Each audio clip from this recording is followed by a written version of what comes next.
Today's gospel passage presents the second of three passion predictions included in Mark's gospel. These passion predictions are essentially the same. Jesus tells that he will suffer, he'll be rejected, killed, and will rise again after 3 days. We heard the first of the predictions last week. And after offering the passion prediction last week, we read that Peter takes Jesus aside to tell Jesus, that can't be right. Essentially, Peter was telling Jesus that Jesus had gotten it wrong. The Messiah surely would not suffer, be rejected, and killed. This week, after the passion prediction, we hear that the disciples did not understand what Jesus was saying and were afraid to ask him. So what didn't they understand? And why were they afraid to ask him?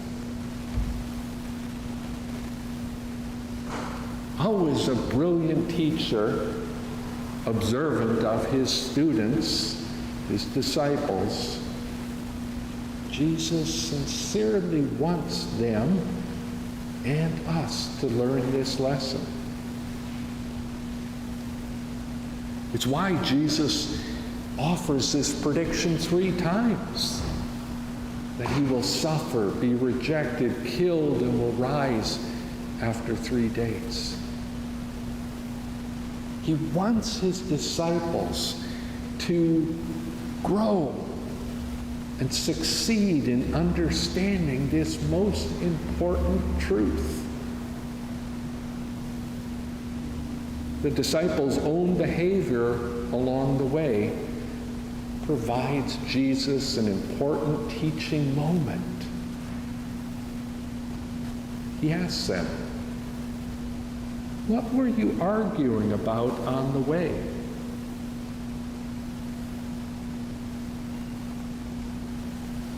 But we read, they were silent. For on the way they had argued with one another about who was greatest.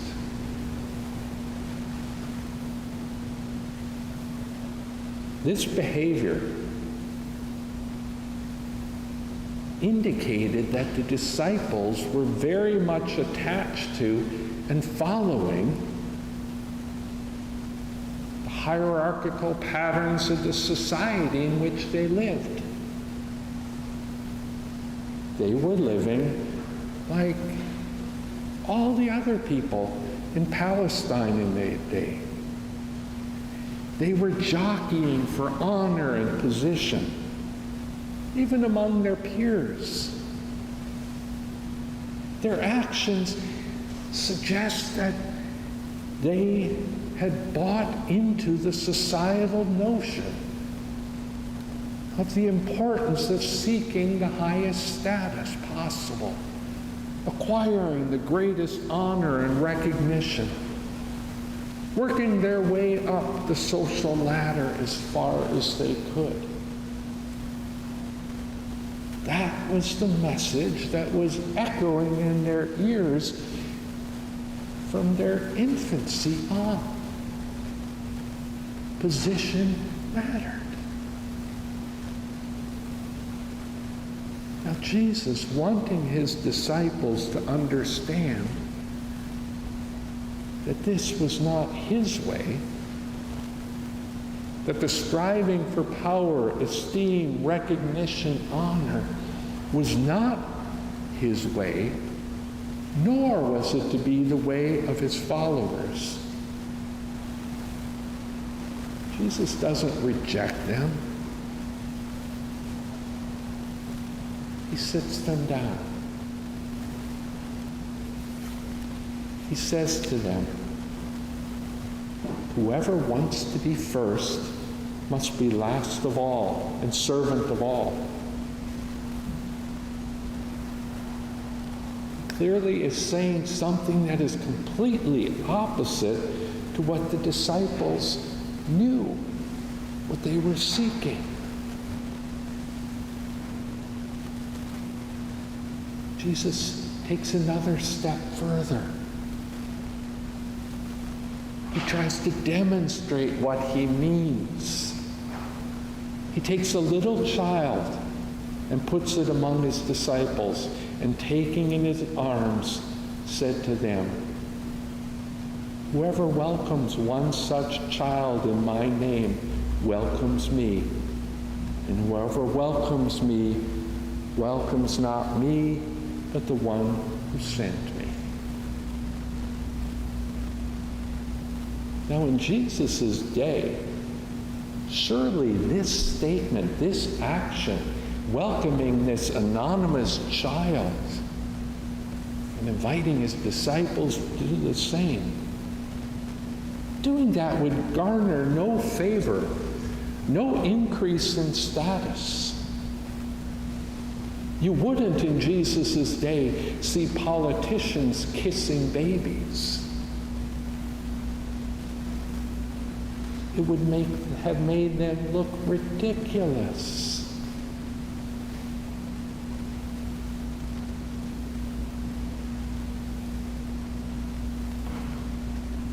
Jesus, when he offers this passion prediction, probably to his disciples, looked ridiculous. If you go through with this, we will all look like fools. It makes no sense, Jesus. But Jesus took his passion, which would become the ultimate example of sacrificial love, and brought it down to earth for his disciples.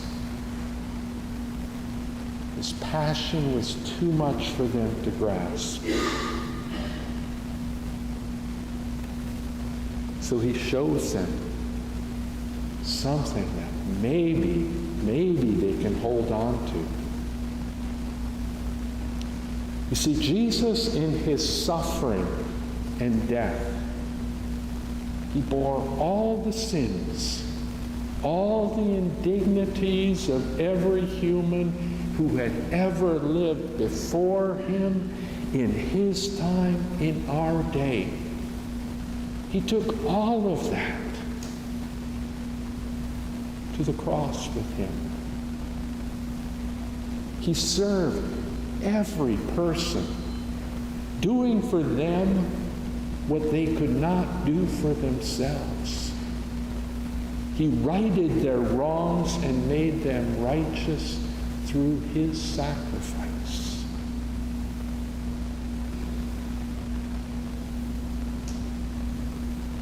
A once and for all sacrifice. But in giving his example of welcoming the child in his name, Jesus gives us a practical example of sacrificial love. Welcome the child. Welcome the stranger. Welcome the one of lower status, of no status at all. Welcome them, not as an opportunity to gain reward or status or benefit or moving up a social ladder. Welcome them even if it costs you, even if it feels awkward, even if it may not be well received. Welcome them because such an act is a concrete way to welcome Jesus, to offer thanks, to honor him for what he has done, to honor him for what he has done for you and for what he has already done for that person that you are welcoming. You and I, the stranger, the child, the person of no status at all, are of ultimate importance in God's eye. His Son died for their sake. Jesus says, "Whoever welcomes one such child in my name welcomes me. And whoever welcomes me welcomes not me, but the one who sent me." Let us give glory and honor to God through welcoming. In the name of the Father, and of the Son, and of the Holy Ghost.